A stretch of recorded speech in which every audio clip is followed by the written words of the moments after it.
एक बार स्वामी जी अपने शिष्य के साथ बाजार से गुजर रहे थे।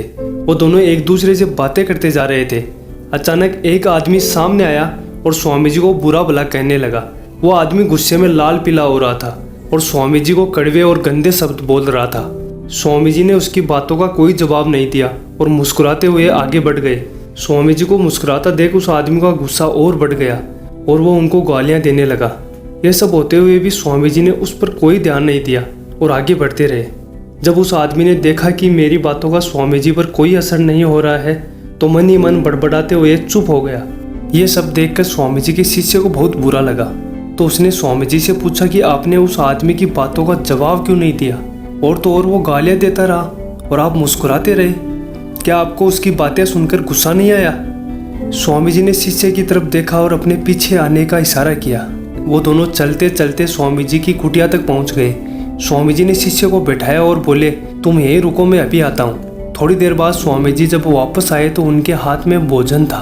स्वामी जी ने शिष्य को उस भोजन को खाने के लिए कहा, पर जैसे ही उसने भोजन को खाने के लिए हाथ में लिया उसने देखा कि भोजन सड़ा हुआ है और इसमें से बहुत गंदी बदबू आ रही है। शिष्य ने उस खाने को दूर फेंक दिया और बोला, इसको मैं कैसे खा सकता हूँ? अगर ये खाना मेरे पेट में गया तो मेरा पेट खराब हो जाएगा और मैं बीमार पड़ जाऊँगा।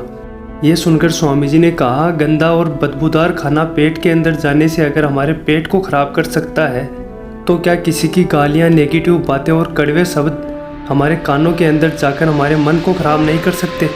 इसलिए मैंने उस आदमी के शब्दों पर ध्यान नहीं दिया और मुस्कुराते हुए आगे बढ़ता रहा। दोस्तों, अक्सर हमारे साथ होता है, जब हम अच्छे मूड में होते हैं और कोई हमसे बिना बात के झगड़ पड़ता है तो उसकी वजह से हम अपना मूड ख़राब कर लेते हैं, अपना दिन ख़राब कर लेते हैं।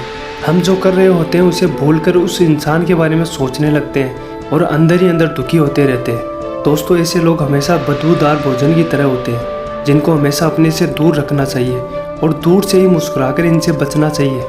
किसी के गलत शब्दों से हमें खुद को परेशान नहीं करना चाहिए, किसी के हाथ का खिलौना नहीं बनना चाहिए कि कोई भी जब चाहे आकर हमें गुस्सा दिलाकर चला जाए। इनको अवॉइड करना चाहिए ताकि हमारे दिल और दिमाग का कंट्रोल हमेशा हमारे हाथ में रहे। अगर इस वीडियो का महत्व आपको ज़रा सा भी समझ आया है तो प्लीज़ इस वीडियो को लाइक, शेयर, कमेंट कर देना। तो मिलते हैं आपसे अगले वीडियो में, तब तक के लिए गुड लक वॉरियर्स।